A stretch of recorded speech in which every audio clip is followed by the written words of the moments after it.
So good morning, everybody. Welcome to the May meeting of the South Jersey Men's Club. I'm sorry I couldn't bring you any better weather, but we will have it tomorrow. The other thing is I'm saving the best weather for our July 11th South Jersey Men's Club picnic. I think the first picnic in maybe 10 years. July 11th, you're saving the date for our picnic. It's going to be at Red Bank Battlefield. We'll talk about it a little bit after the meeting. Please, after Bob Malkin, our speaker, talks today and we finish and have questions for him and so forth, please stay on. We have our annually, it's either biannual or semi-annual. I'm always confused. I think it's biannual elections every 2 years. So we have our slate, and we need to elect our new officers for the next 2 years. So don't leave us after Bob's talk. And I think that's about it to get us started. Dave Schwartz, I think I've made you a co-host, but let me make sure that I have so that. But anyway, David, if you will unmute yourself. I'm here. Would you introduce our speaker this morning? I did. I'm ready. Okay. Good morning, everyone. Bob Malkin, thank you for coming. I really appreciate your being here. Very short bio I have here. Bob was born and raised in Queens, New York. Moved to Cherry Hill in 1970, went into the security and telecommunications business until retirement. About a year ago, sold his house in Cherry Hill and moved to Centennial Mill, and they love it. And we like having him here. In 2008, he did some security equipment work for Dr. Fred Simeone prior to him opening the Race Car Museum. And because of my love of cars, he wound up becoming the first volunteer for the museum in June 2008. And he's still there helping out. He said, I look forward to sharing my 13 years experience at the museum with the Men's Club. If anyone is interested in information about the Simeone Museum, it's part of your, it's on your Men's Club announcement. www.simeonemuseum.org. Bob, welcome. Glad having you here. Thank you.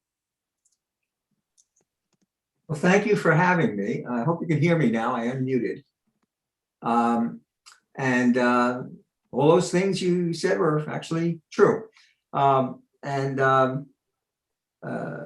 I hope we have more people coming on, but I'm going to start right now. A few people have mentioned, well, first I want to say how I got involved, which you went over a little bit of how I really got to meet Dr. Simeone.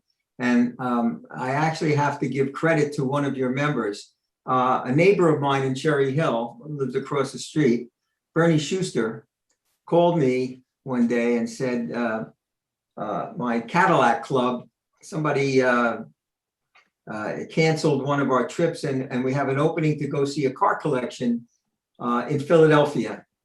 And I said, sure, I'd love to go. So I wound up going to a private showing of Dr. Simeone's cars in a small parking garage on Ace and Lombard in Philadelphia. I had about 40 or 50 cars at that time and gave us about a 2.5 hour presentation. It was November, it was cold as heck, but it was very interesting.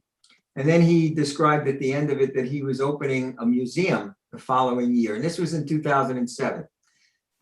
So we, of course, me being a salesperson, I approached him, introduced myself and said, listen, I'm in the security and camera business and you're opening a museum. What are you doing for security? So, I got to talk to you. And that's how we wound up getting together. He gave me the plans for the building. It's a 100,000 square foot building down on Norwich Street, which is right near Essex Avenue and down where the Auto Mall is. And wound up spending a lot of time laying out camera systems and things like that for him. We finally got it done. With that, he invited my wife Barbara and I to their grand opening initial party. And that's where I approached Fred and said, listen, I love this. This is a great place. How do I get involved? He said, well, become a volunteer. I said, sure. What do you have? What do you want me to do? What are you doing Saturday? I said, I don't know, nothing. He says, well, show up and I'll have you run the front door. You can check people in. And that's how it all started in November of 2008. And I've been there ever since. And it's been a great experience. Several people have mentioned to me, if I could give a little background about Dr. Simeone, Fred Simeone, who's a super guy, and we've gotten to know each other over the years. But let me give you a little background information about him. He got interested in cars basically through his father. His father was a general practitioner working out of Kensington. And really what he did mostly was house calls. And we charged people $2 or $3 for each house call that he would make. And Fred, at the age of 10, started to track after him. And then after he'd make the house calls, they'd wind up going to junk yards in the area to look at cars. And that's how Fred got his eye on certain cars. And he started to really get into the car situation through his dad. I understand his dad actually put himself through med school by working on cars. So that's just an interesting fact. And he was very close with his dad. Anyway, the criteria for the cars, which is pretty important to Fred, when he went looking for cars, the car had to be a sports car with headlights and fenders. Okay, it couldn't be open wheel race cars. It had to be more of a race car with headlights and fenders for road racing. The car must have had a good road racing history. It has sort of had to be considered significant in the racing field or even a winner.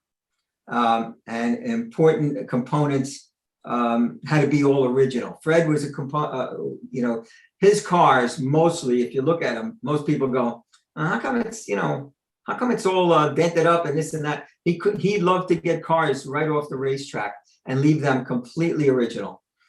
He really wasn't a big fan of these reproduced cars, and a big fan of cars that were totally redone. So that's an important fact to know about the museum. Also, you should know that he started a library a little later on. The library started in 2013, and we started with a 3,000 square foot area up in the upstairs. And it's specifically for people to come in and do research.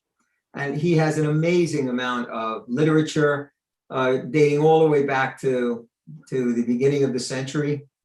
And a lot of well-known people have come in to do research for their books and their programs that they do. And then just a couple of years ago, he expanded that library to 6,000 square feet by actually making a acquisition from the Philadelphia Library and brought in a whole 3,000 square feet of additional literature that they transferred over to him. So it's interesting, and we've seen a lot of famous people come in to use the library. I'd like to go through a little bit about the collections. What he's done is he set up the museum sort of in areas of racetracks, and he tried to make the dioramas similar to what the racetrack would look like. So there's the Le Mans area. There's an area for, let me have some literature here that I put together. Watkins Glen, he has an area, certain cars that raced at Watkins Glen. Bonneville Salt Flats, and also the important one to him is the Mille Miglia, the 1,000-mile race in Italy. Believe it or not, that he's taken his favorite car over and raced that race 3 times. So there's an interesting story. He was getting to set one of his cars and put it on a transport plane to go over to Italy. And he went to get insurance, and the insurance companies wouldn't insure the car just because of its value, and they didn't want to take the risk. So he said, well, if you're not going to insure the car, I'm flying with it because if we go down together. So he went over on that plane with his car and ran the Mille Miglia race and finished. Didn't place, but he finished.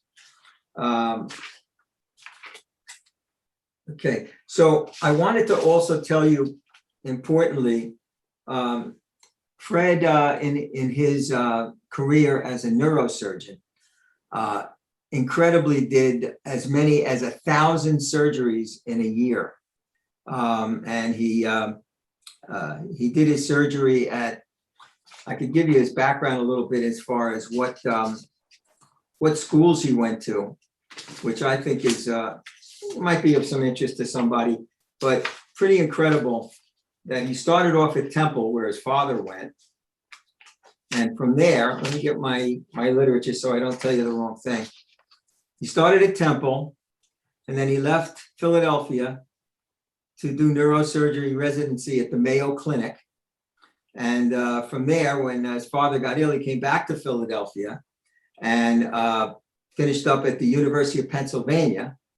And he accepted his first faculty appointment at Harvard, and where he did research on neurovascular disease. And then he also was invited to resume his position as head of neurosurgery at Pennsylvania Hospital, where he stayed. And then stayed at Pennsylvania Hospital, I think until he retired in 2008. And at 2008 is when the museum opened. So he's been a pretty busy guy. Yeah, there it is. Okay. So next thing I'd like to discuss with you is a couple of the cars. And there's a big deal about a couple of his cars. Mainly, the car that gets probably the most attention is the Cobra Coupe. It's Carroll Shelby's Daytona Cobra Coupe. Let me get to that information. So again, I don't give you information. As I said, I think I was advertised as a docent, and there's no way that I'm a docent because I don't know the amount of information that a docent would need. But I'm going to try to give you whatever information I can come up with here. So that's the Daytona Coupe, and it has a really storied past.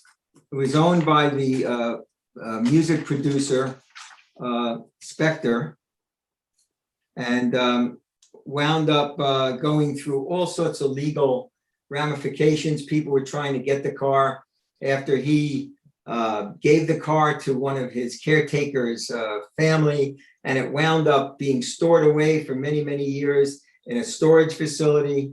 And then finally, Fred wanted this car and really went after it in a big way. And he wound up getting it. And it was one of the most winning cars. And it wound up being the very first Daytona Coupe ever built. And it was built in the United States. So it was a big deal. The other important thing is that it's actually on the national list of historic vehicles, and it's the very first. Its number is 001. So it's the first car that was put on the historic vehicle login or something at the Smithsonian. And it's a great car. We also have had the opportunity to watch it run. And this is also one of the cars that Jay Leno went out on when he came to do his visit. And speaking of Jay Leno, let me get into when he did his visit at the museum. So in 2008, Jay Leno came to Atlantic City to perform. And while he was here, he decided to take a little side trip to the Simeone Museum. He knew Fred from bidding on cars together and trying to get each other's cars. So that was sort of interesting. But he took a limousine from Atlantic City, and my wife Barbara and I were heading down to Atlantic City. But I said, let me take a shortcut. I have a feeling Jay Leno might be coming to the museum. So we took a shortcut over to the museum before we headed down. And sure enough, there was a big white limousine in the parking lot. And we went in and we wound up spending the whole day with Jay and a few other people that were doing video for his program at the time, Jay Leno's Garage. And let's see, here's some pictures of Jay. This is Jay and Fred over the Squire, which is this car here. Fantastic car, which I'll tell you about a little later. Here's Jay driving the Cunningham, having such a great time driving. And here he is with probably Fred's favorite car, which is the Alfa Romeo HC 2900. And here's that Daytona Coupe, which again, it's a big deal. And Jay got an opportunity to drive that car as well. But I remember he was there and his driver kept bugging him about, Mr. Leno, you have a show to do tonight. You gotta get going. And he'd just go, I'm just having too much fun. I don't really want to go. Anyway, he wound up obviously having to go. And before he left, Barb and I were lucky enough to snap a picture with him. And we did get to spend some time with him because we were holding cards, like cue cards, to help with him information on the cars. The interesting thing is he never needed a cue card. He never even looked at them because he knew so much of the information about the cars. He's a real car guy and really knows so much stuff. Here's a picture of the car we were talking about. This is probably Fred's favorite. This is the Alfa Romeo, 1938. It won its significant race in 1938, the Mille Miglia. And it's a cherished car. And I believe there's only one other left. And that one is owned by Ralph Lauren. Now, the difference is this car won the Mille Miglia. Ralph's came in, I believe, second. So that's a big deal on that car. It's hard to miss. Gorgeous car. This is the Aston Martin. That also is in the winner's circle here at the museum. This is the Bugatti tank. Some people either love the look of it and some people hate the look of it. But it's a very rare car. There's only one left, and this is it. It had a very storied past, and it was a winner in 1938 of Le Mans. And it seems that during the takeover in Europe, this car was buried and hid from the Nazis, and it wound up being saved. And again, wound up in Fred's collection. And it's a very cherished car, and it's very interesting. I also have to say that the only thing that's not original on this car is the paint job. And the paint job was actually done in-house at our museum, in our shop. And I did actually get to take part in doing some of the sanding work and working on the car. And it's just a pretty cool thing to be involved in that. Like I said, I'm not a motorhead. I don't really know much about the engines and about all the inner workings, but just being part of working on the car is a great feeling. And again, this is probably why this is one of my favorites in the collection. What are the leather straps for? The leather straps are actually made to hold the hood, or like a hood hold down. You've seen this, the ones where they have pegs that go through and hold the hood down. Well, these were made to hold the hood down during the race. Now you'll notice over here there's a light on the side of the car. Well, during the 24 hours of the race, when you would come around at night, you would be able to turn the light on so you could see the pit holding up signs to give you information about coming in either to change tires or to refuel. And that light would come on, and as you're going by the pit, you'd be able to read the signs, and that's what that light is for. I've always been asked that question, and that's something I actually know. Now, we had a lot of visitors to the museum. I don't know if people are familiar with Chasing Classic Cars and Wayne Carini. He's come to the museum several times, and he's actually participated in some of the demo days running his Bentley in the back, along with Fred's Bentley. And they actually had a little bit of a competition. It was a lot of fun. And by the way, he's a great guy. And we've also done some other concourse shows together. And he gets involved with a lot of helping to raise money. This is at Hershey when we were raising money for juvenile diabetes, and great event up there at the Hotel Hershey. There's a fellow named Adam Carolla. Now, Adam Carolla is a big podcaster, probably does the most podcasts in the country. And well, let's put it this way. My son sort of knows Adam through working a little bit with him on his car cast. And we were able to get Adam and Dr. Simeone together to do a podcast interview. And it wound up being a terrific interview for about 45 minutes on the podcast. And if you wanted to listen to it, it gives a ton of information. Adam's favorite car also is probably the Daytona Cobra Coupe. And he wound up talking about things that never really came out, because Fred doesn't like to talk about the cost of the cars or how much the cars are worth. And, we've heard all sorts of things about the amount of value the cars have, et cetera, et cetera. There's no way of knowing what the cars would be worth unless they all went to auction and they all sold. And, chances are, the collection, if that happened, would approach $500 million. But it's just incredible, the cost of the cars. And I guess Fred is a little miffed at that, because he's at a certain point, he had to stop bidding on cars because they got too expensive. And the Simeone, which is a nonprofit foundation, couldn't afford to purchase some of the cars. So it left them out of the blocks to buying cars for the museum.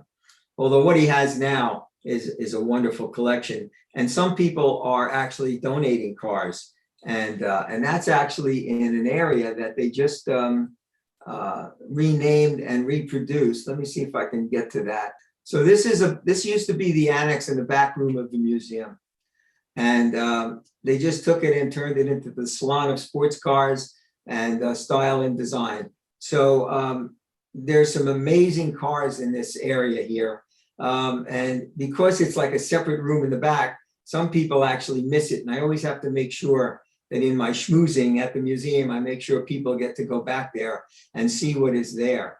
So let me just show you a few of the cars that are back there. This is a French car, Visan, Yavon Visan. This was donated by a friend to the museum. It's actually a gorgeous car. And this is now in that salon in the back where there's several other cars that are showing there. So here's the Squire. Here's a Bugatti 57 Alante. And then this is a Bentley back here. And this is all some of the, we had this here, but some of these cars were recently donated and put into the new salon. And it's a great area to look at if and when you come to the museum. And actually, what I wanted to do was make mention that our very first demo day is going to be June 5th and 6th, which I believe is next weekend, actually.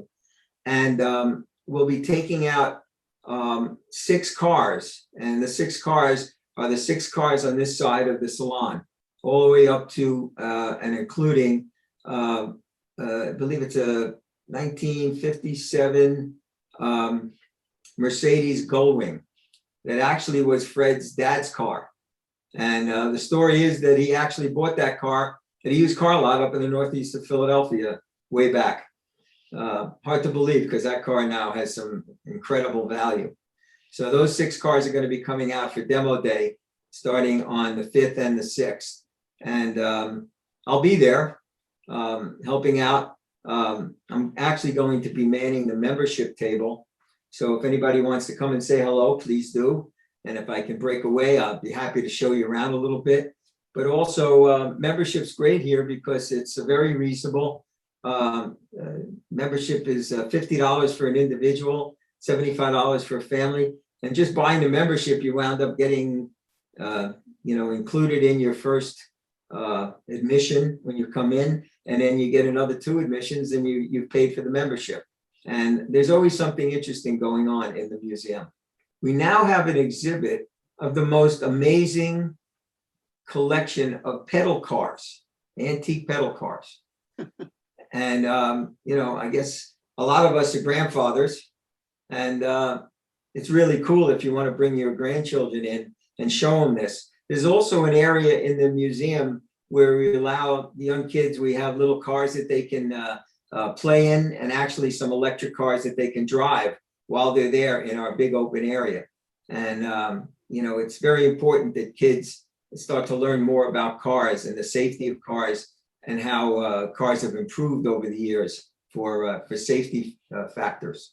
Now, also something new that just happened is we got,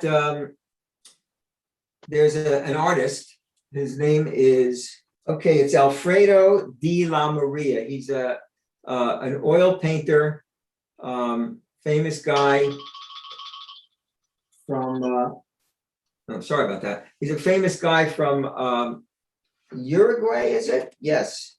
And he's been painting some real and impressionistic pictures of race cars. And if I show you his work, you're going to recognize it, basically because they've made so many posters of his oil paintings, and it's probably one of the most famous artists. Well, he decided to donate his art that he still owns and maintains. He's donated it to museum, and we've set up a gallery. I believe it's in France at Le Mans. Let's see. Can you see it? Yeah. Yes. Yeah. Yeah, it's some amazing work. And here I'll show you the way we're starting to set up the gallery, which isn't available yet. We still have work to do, but I'm going to show you the gallery as it stands now. So we took a room upstairs and set it up with all the paintings. Here's one side of the room. His paintings are all along the walls. And then there's an artist named Nesso, and he did the sculptures that are in there. And these were owned by the artist, and he's donated it to the museum. And we were picked out of dozens of museums and locations, and he picked Simeone to put this gallery, which is really a great honor. So this room will be set up. The problem we're having right now is there's an open window over here, and we really need to set up some covering for the window, still allow some light to come in, but also just control the light coming in from that. And so we'll be working on that to get this ready so that maybe we can open it within a month or so to let people look at some of these magnificent paintings that are there. Here's one of his paintings that was reproduced in a print. And again, people that are, enjoy car pictures and stuff, this should be very familiar. And he sold probably the most amount of prints. Look at that, Ed. I'm actually able to show some pictures. It's amazing. In 2009, Fred produced this tabletop book, very substantial. It's also very heavy. And it was really cool because while we were there, we watched him put this whole book together. And some of the information, this is like the holy grail of his collection and the museum. And it was done in collaboration with a very astute automobile photographer named Michael Furman. Michael Furman is probably the most predominant automobile photographer in the country and probably in the world. He's photographed so many of the different collections, and he's done work for GM, and it's really some neat stuff. Michael Furman, who also has become a friend and a really good guy, he also teaches photography, but he does digital photography. And when he takes pictures, he's actually worked in our museum in the center area, and he set it up. And he has this giant strobe that is probably 25 feet long, and it gives this solid light. And the way he does his photography, this is an Alfa Romeo that he did of the Simeone collection. That's just one picture I picked out to show you. He really works hours on getting the right amount of light and the detail in everything about the car. It is pretty incredible. And these are just a sample of how he does his pictures. And his pictures are absolutely incredible. So he does also have a lot of books, and he, I guess he does the books through a company. I'm trying to think of the company that releases it. But if you go online, you can see Michael Furman's photography, and it's just really incredible. The Spirit of Competition Award started in 2008, and that was with Mario Andretti, and that was an amazing night where it's done in the evening, and it's a great fundraiser. So this is Mario Andretti getting the first Spirit of Competition Award from Fred, and it was a great night. Mario got up and spoke about his wins and stuff. He's probably considered the most winning and most familiar race car driver ever. And it was incredible that Barb and I were able to go to this event and also sit with Mario and his family. And believe it or not, he was also friendly with Coach Dick Vermeil. We got to sit with him as well, who's also a car guy. Dick's father raced out in California, Louis Vermeil, and there's actually a racetrack out there named after him. And Dick took his father's open wheel race car and reproduced it and brought it to that event that night. It was a terrific evening. The last thing I'll talk about, though, is all the awards that the museum has won. In 2011, the International Historic Motoring Award for Museum of the Year. In 2012, International Historic Motoring Award Publication of the Year, which was the stewardship of historical important cars that Fred wrote. In 2014, Historic Vehicle Association, which was the registry of that 1964 Shelby Cobra Daytona Coupe. As I said, it was the first car to be registered in the Historic Vehicle Registry. 2014 again was the International Historic Motor Award Car of the Year, the Cobra. And then in 17, National Historic Motoring Award Museum or Collection of the Year. And then in 2019, ranking of the top 100 classic car collectors. And that was for Fred himself.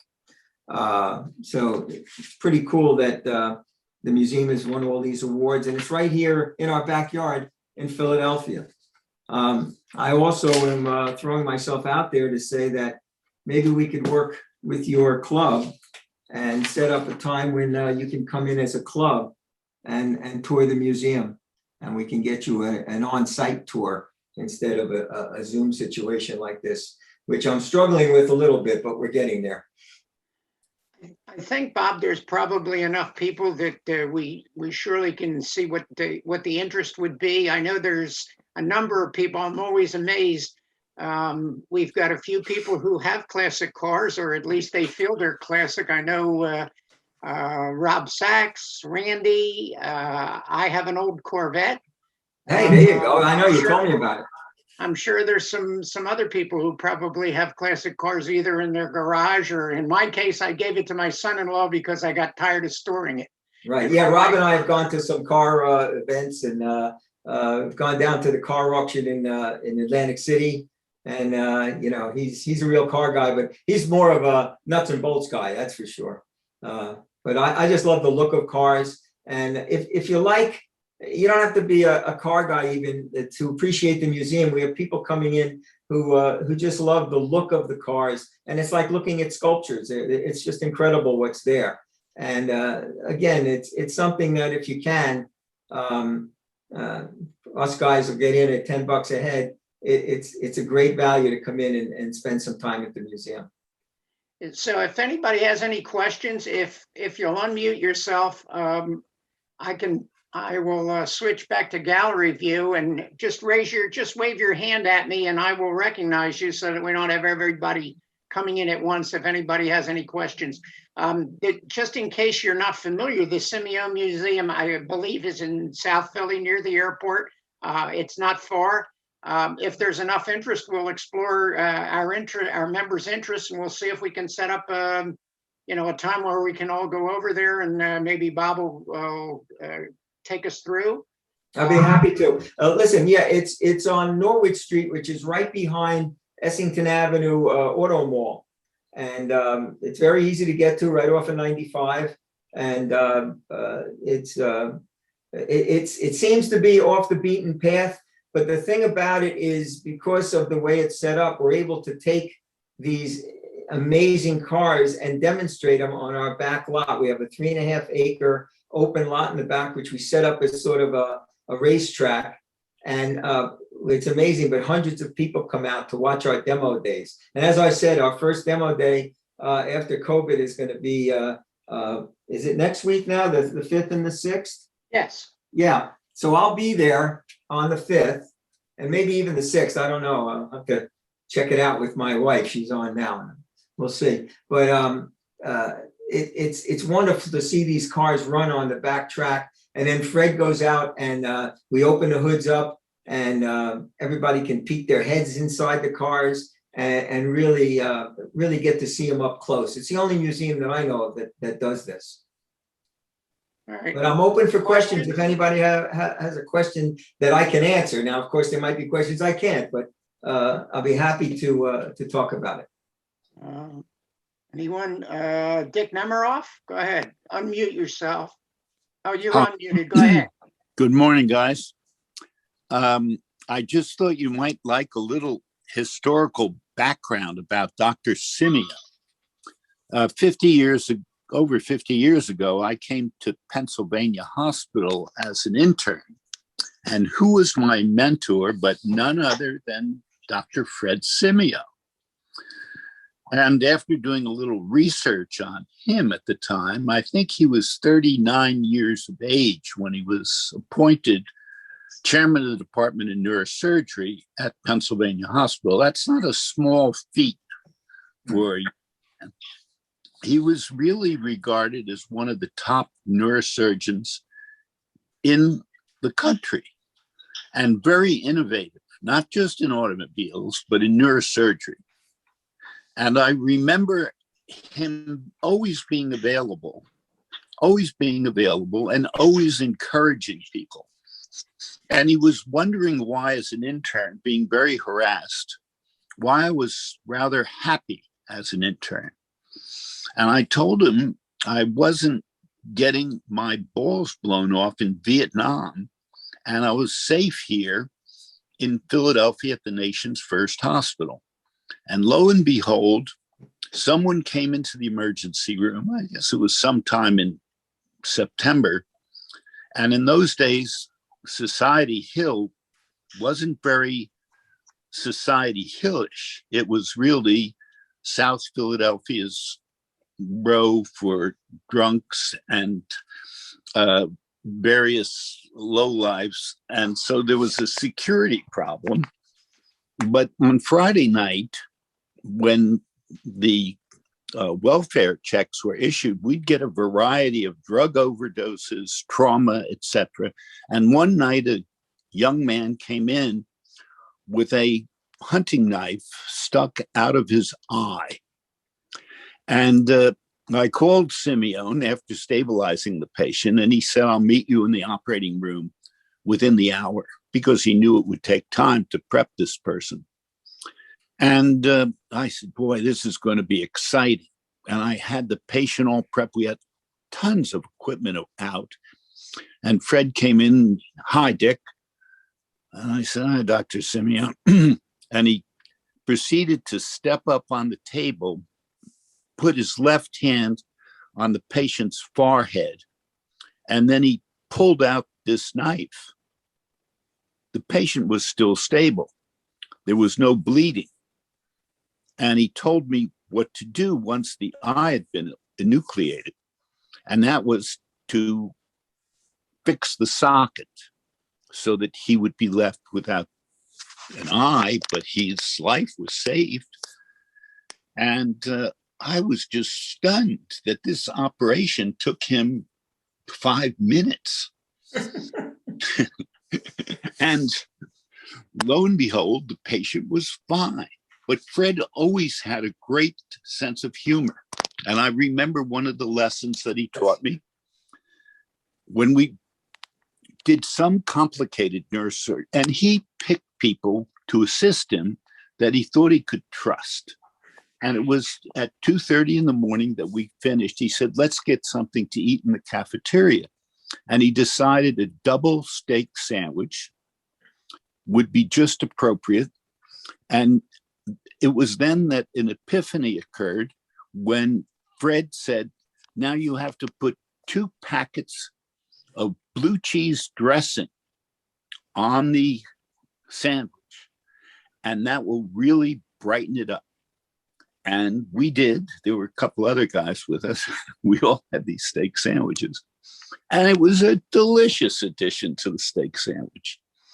But Fred was such a great mentor and a man to be around that I treasure that internship 51 years ago as one of the highlights of my life, and being fortunate enough to be one of his acolytes. He's really a great, great physician, and he's been honored for that, as well as his car collection, which he really treasured the time as a child.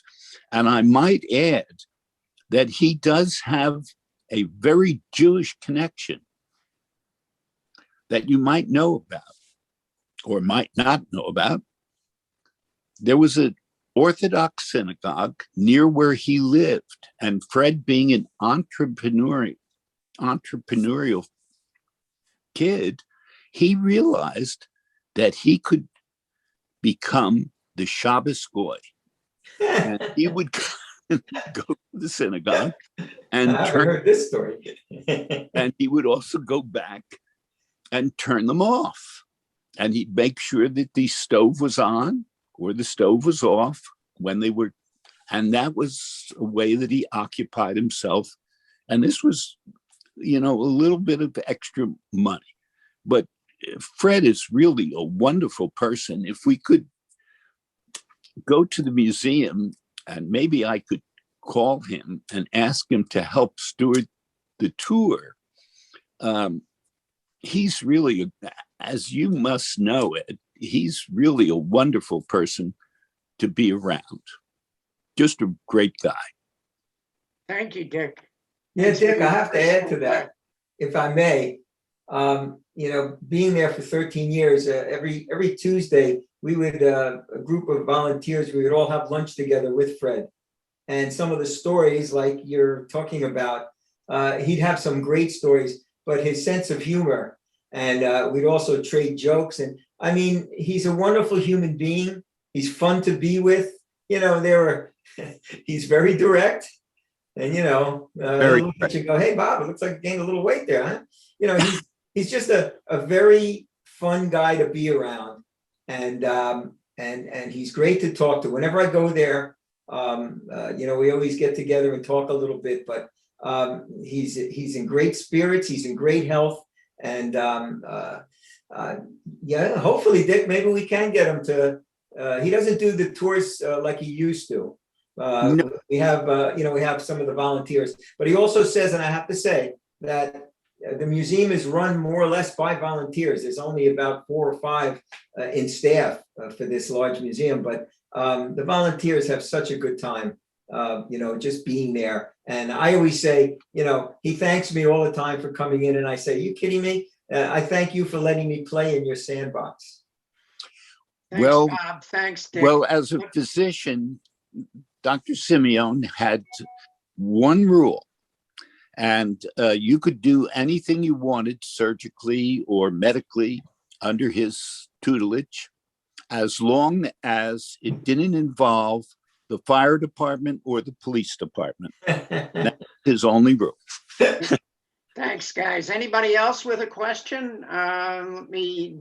If you'll wave at me, I'll see you. I know we do want to get to our election this morning. I don't want to lose people coming off. Anybody else? Randy? Go Yeah.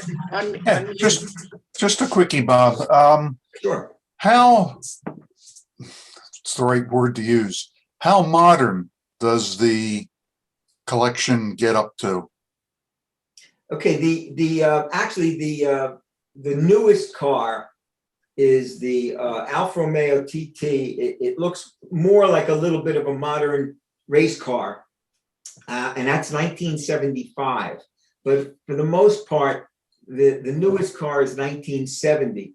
And his whole reasoning for that is, as the cars got past 1970, they started to become, too electronic and too away from what his likes were. He really, again, liked cars that were original and that had grit.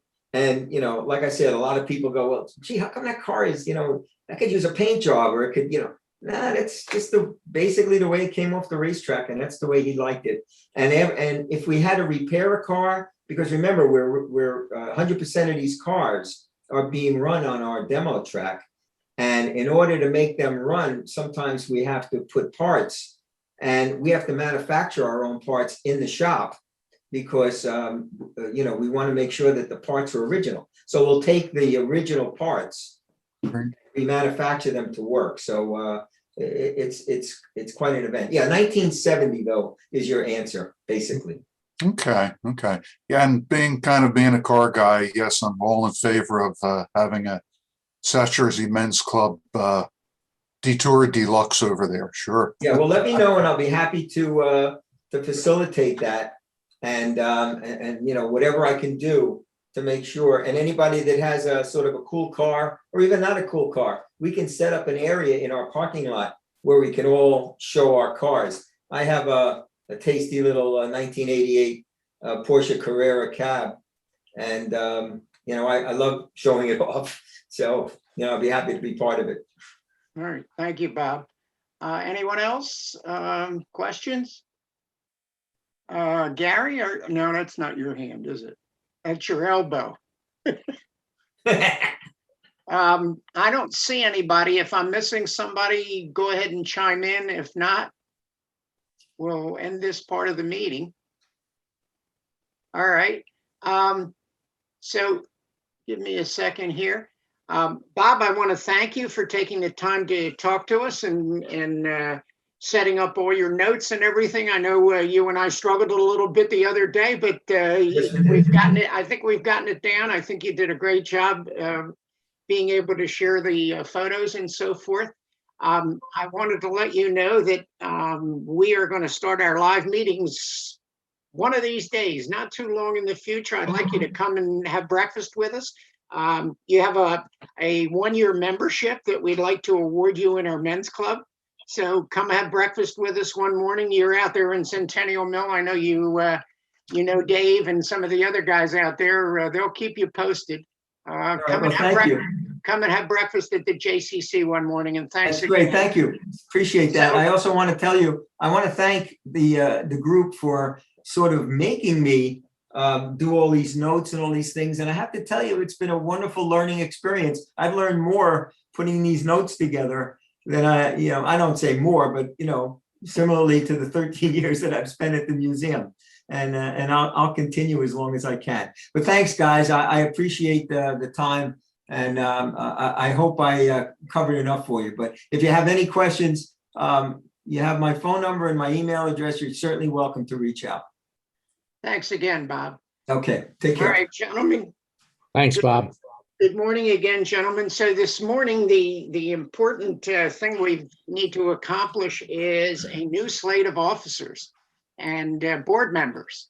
And Marty Raffner's with us this morning. Marty was the head of our nominating committee. And I'm going to ask him to present the slate of new officers. The slate will become the new board and officers on July 1st. And at our next meeting, I'll be turning over the reins to the new president and the new officers. Marty, if you would, could you share our slate with us? And again, if someone has someone that they would want to nominate, they should have done it long ago. We asked for nominations, but we did get some volunteers. We have a couple new people serving, going to be serving on the board. These are the officers. Marty, do you have the board members also, or? I have I can talk about it, but this is the slate. Can you see it? We can. Yeah, I guess I didn't know if I was seeing the full screen, and maybe I am, and maybe I'm not. If not, let me know. Okay. Yeah, Okay, I guess that's it. Okay, so go ahead. I can go through them just quickly. President Phil Godorov, who would be stepping up from president-elect. President-elect Abe Furtis. Abe was prior to his current position, essentially as recording secretary. He would be stepping up to president-elect, which is the position for essentially preparing to be president 2 years from now. VP of External Relations, Ron Edinger. That position currently is being held by, oh my goodness, sorry. All right, Dave Schwartz will continue on VP of Operations. Jay Sternshos, VP of Religious Affairs, taking over for Rob Sachs, who's now in Florida. Stan Schumas will continue as VP for Finance. Randy Accorsi will continue for VP for Communications. Rob Levine continuing Membership Director. Dave Nightoff continuing as Media Director. Okay, Director of Marketing, Gary Sternberg, he will continue on in that position. So that is the board. The actually, it's the directors, VPs. The other people on the board, all the past presidents remain on the board, and I guess that's it. So if we could, I'd like to do this by acclamation proclamation, and if you could, I'm going to call for a yes vote for the slate. If you'll raise your hand, I would appreciate it. All four. And looks like it's unanimous, but I'll call for anybody against. I'm going to say I don't see any hands. I'm flipping through the screen.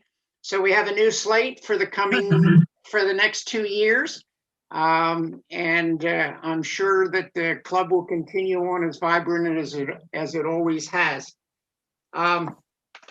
What else do we have? I mentioned at the beginning of the meeting, we're preparing for our July 11th picnic, the first one in my memory anyway. I know there's been previous picnics, but I think they're before my time. But anyway, we're looking forward to a picnic with the wives or significant others at Red Bank Battlefield, which is just a short ride away. And we have a nice pavilion there.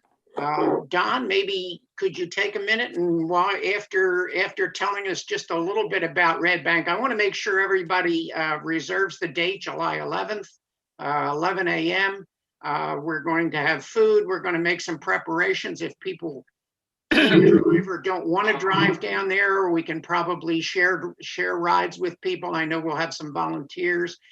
It's about a 20-minute ride from Cherry Hill, so it's not far.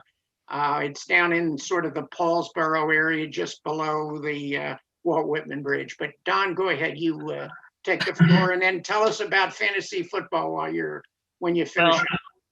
First of all, I want to thank Ed and Richie Moskowitz for the leadership that they gave us over the last 2 years, and will, I'm sure, continue to do that.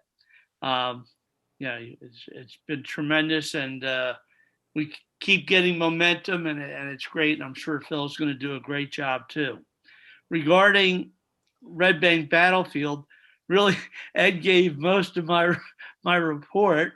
But as a resident of Gloucester County, I'm allowed to reserve the Red Bank Battlefield Museum Pavilion, which I did, and we have it for Sunday, July 11th, from 11 a.m. to 2 p.m. We have the pavilion. Gloucester County will provide a cleaning crew that comes in prior to our arrival and will clean up after us because they have another group coming in from 3 to 6. If you haven't been to the Red Bank Battlefield, it's really a hidden treasure. It's a little over 50 acres right on the Delaware. You can literally walk the shoreline. My wife and I have done that. The ships are going by. It's just a little bit, I guess, would be south of Riverwinds, if you've ever been to the Riverwinds. And it's just diagonal to the Philadelphia International Airport. So you're seeing the planes so close that when they're landing that you think you could actually touch them. We're allowed to bring games that we could set up, such as horseshoes, any kind of yard type game we're allowed to set up. And let me just see what else. There are restrooms right next to the pavilion. They do have security there. We do not have to wear masks, although I think we would certainly encourage any of our guests to be inoculated. But the good news is that we're getting on top of the COVID. Again, we have it from 11 to 2. They also have the Whitehall House, which is very near the pavilion, and that's the historic house, and they have docents there who will give guided tours of the facility there. I think they're only there until 4 o'clock. So you could go and get a free tour at your leisure. You could walk the park. They have benches. They have the actual cannons from the battle. It was a very significant battle in the Revolutionary War. And I think we'd have a great time. The board is taking care of the cost of the food and the beverages.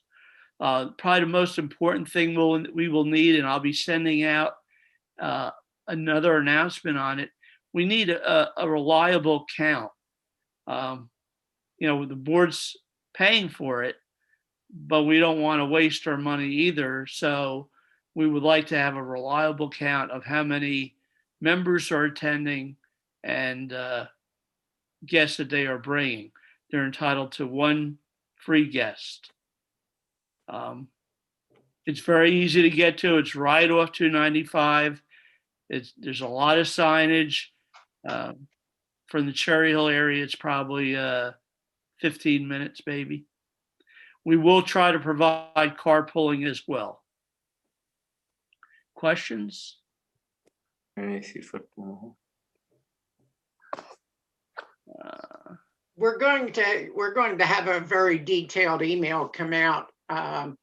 Probably, we're still 6 weeks away. So as we get closer, we'll have all the details. So you'll have an idea, as to exactly what will be transpiring that day. So, Don, do you want to take a minute and talk about fantasy football?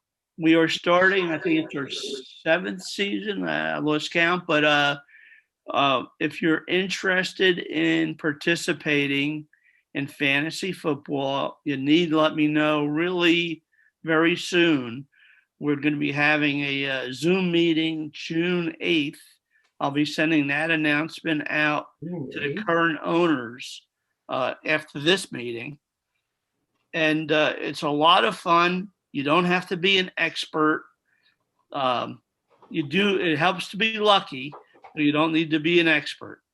And we have about 40 people involved with it now, with 14 teams. And we'd love to have you join us. Okay, thank you, Darren. I have a couple other things that I want to mention. Sorry. I wanted to mention again the Federation of Jewish Men's Club Convention.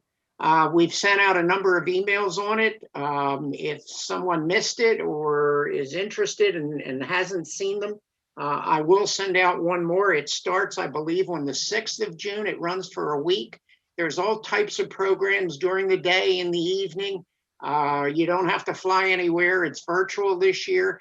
It is a net amount of $18 to attend the convention. It's a $36 fee, and our local Mid-Atlantic region is discounting it by $18, so it's a net cost of $18. That is in the email that we sent out previously. I'm going to send it out again. If you're interested, please join the convention. You can come on and off however you want. There's a large schedule of speakers, which may be of interest to you, that are on the website for the convention, and the link is provided in the email that I'm sending out. You're probably aware of the JCC and the relaxed conditions that are occurring at the JCC. I am hopeful, I've been saying this now for a couple of months, I am hopeful that we can have a live breakfast here in the next month or two. We will do our best to get back to normalcy, and hopefully, as Don, I think, said, we've got this COVID thing on the run, and hopefully there will be no glitches.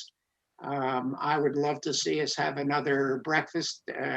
I'm sure most of you feel that way. I know we've gotten some feedback from our phone calls to our members, who mostly seem in favor of having live breakfast again. I know, some of us have, certain reservations about distancing and food preparation and so forth, but hopefully we keep our fingers crossed and go to live breakfast here in the next month or two. But we'll keep you posted as we talk to the JCC. We had a nice meeting, a few of us, a couple weeks ago with the new director, who seems delightful. Came from an area of North Carolina, I believe, who originally from Israel, Oded Kraus, and things are moving along. So we're anxious to have I'm anxious, and I know a number of our people are anxious to have the live breakfast again. Anybody else have anything that they want to report on? I know we did go to Lionsgate. I don't know if Dave Schwartz is still on. A few of us were at Lionsgate a few weeks ago and had a nice luncheon with a few of the residents over there. So that program's continuing, hopefully once a month. And if any of you would like to volunteer to go to lunch with Dave, it's a free lunch. And usually a speaker that either we provide or they provide. And we do have a few members over there.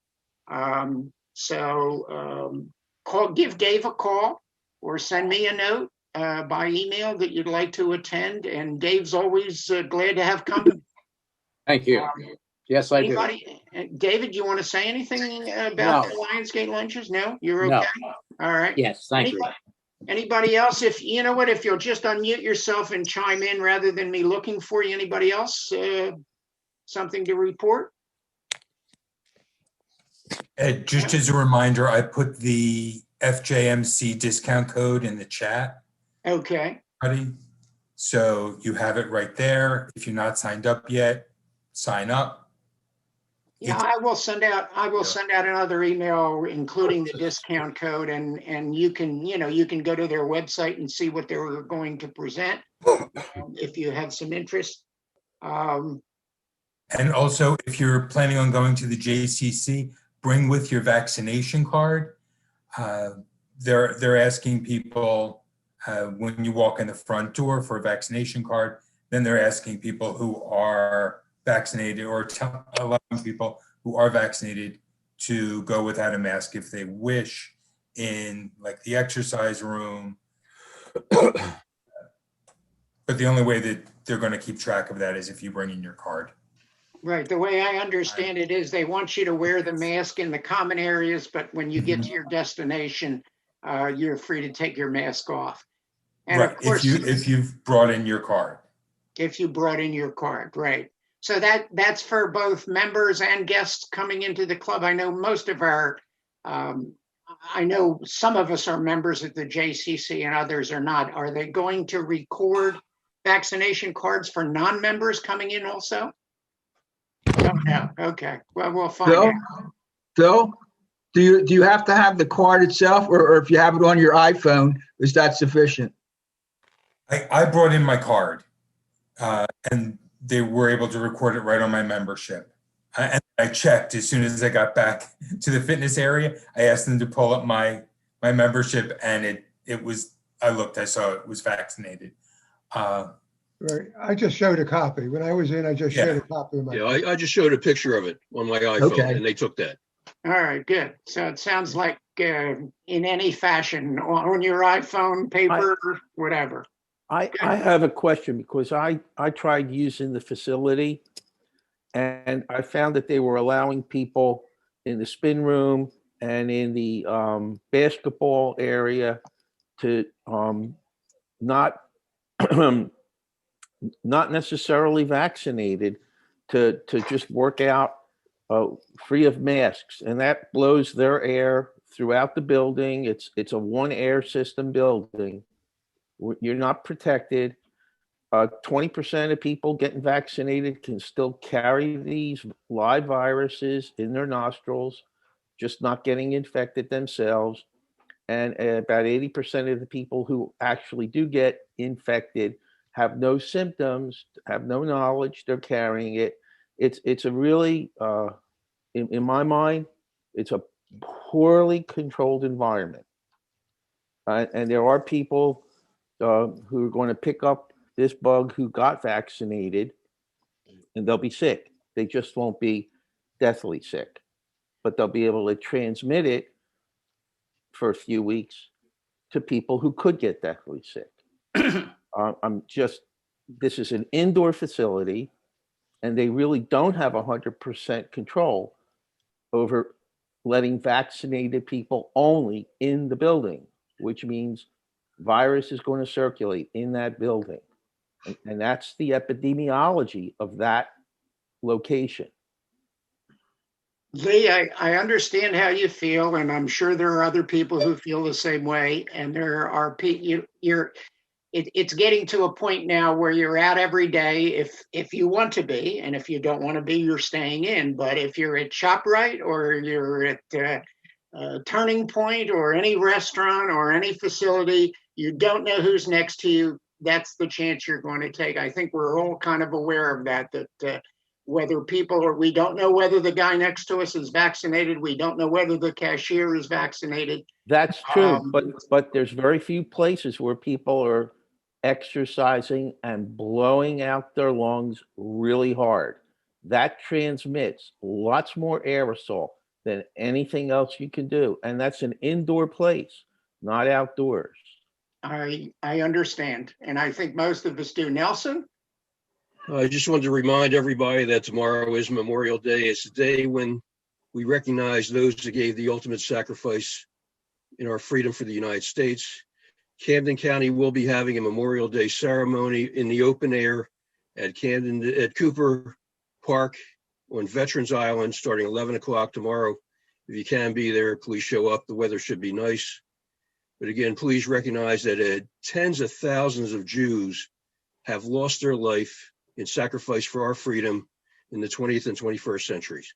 And it's happening as we speak. Many Jews have sacrificed in Afghanistan and Iraq. Thank you. Thanks, Nelson. And please remember our veterans. I know we had some participation. I sent out an email. You might have seen the photo. Yes. We were at Crescent Memorial Park, I guess it was last week, putting flags up on all the veterans' graves and replacing some grave markers where they were missing or in bad shape. And I thank those people who did show up. And we're talking about possibly going back there. Keep this in mind if you would. They ran out of replacement markers on ones that had been damaged. And they have plenty of replacement markers. They just didn't have enough there that day. So we're talking about possibly going back in the near future and replacing those damaged markers that were not replaced last week. So we'll be looking for volunteers, and we're hopeful that we can get some members of the club to go. Anybody else? Hands up if you would, or just chime in if you would. Yeah, Yeah, I this, just wanna- this is Mike. And speaking of volunteers, I think it's we should have some recognition that we've had probably at least a dozen or more of our members who throughout the pandemic have been helping, not just at Lionsgate with programming, but also the food bank, and for delivering foods, sorting foods, and preparing the kits. And it turns out that they're actually moving the food bank to a place over on Kings Highway and Miami Avenue. And by the first or second week in July, we're going to be called upon to help put together shelves. And I seem to remember when we put them together at the old food bank, and these were shelves that we bought and paid for them, that we had quite a few people involved in doing that. And there'll be more information coming at a later time. I think, Don, you had your hand up again. Yeah, I just wanted to say again, those of you that are currently involved with fantasy football, please be watching for my email I'll be sending out this afternoon regarding the Zoom meeting. And I just wanted to congratulate Phil and Abe as president, president-elect, and the entire board, and wish you guys luck. Thank you. Thank you. Anyone else? Yeah. Well, I think Indy's about to start, or maybe it has already started. If anybody's interested in watching 500 miles, it's on today, I believe. And it's appropriate that after our Bob Malkin discussion that Indy's coming on. So I'm going to be down there watching for a while. I don't know if I can watch 500 miles, but have a great day. I hope the weather is good for us tomorrow and we can picnic. It's not going to be real warm, but 70 or 72 sounds good. So in any case, again, I'd also like to congratulate the new slate, Phil and the boys. The young man who leads the boys. And to borrow that old expression, meet the new boss, same as the old boss. I don't know. I hope no better. I'm sure he's going to be better. Okay. Anybody else? If not, we'll say see you later, guys. Have a great day. Bye, guys. Bye-bye.